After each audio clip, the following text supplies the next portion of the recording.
idea. But we're gonna educate and entertain, and hopefully make it a good day and informative, and give you some ideas of things you can do after you leave to get involved and make things more better. Yeah. So, there it is. we have this famous saying that kind of says it all: technology moves at the speed of people. We have the effects of Moore's Law taking place in front of us. Moore's Law is the observation that over the history of computing hardware, the number of transistors on integrated circuits doubled approximately every 18 months. Said it another way, the pace of information technology is doubling about every 2 years.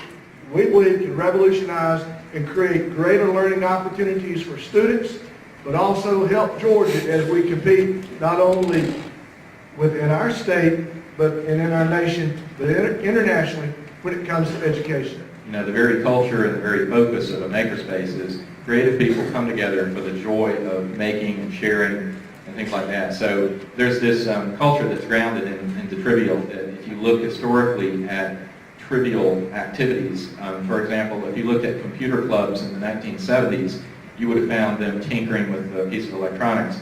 Well, ultimately, we know the story. What grew out of many of those became the personal computer, which evolved into mobile and so on. Hewlett-Packard was founded in a garage. We're going to walk through some of the barriers and hurdles and the experiences of doing business on the internet, which is where it's going, folks.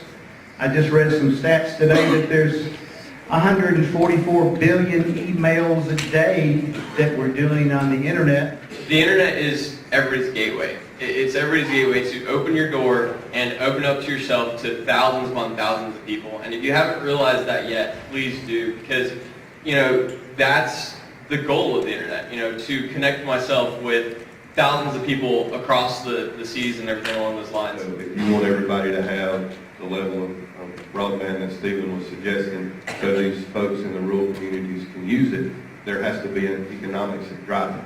And the economics can drive it from the consumers paying for it, so everybody pays as you go, or if we let the economics of taxation by other folks to drive it, and it's a federal program or something like that to bring it back.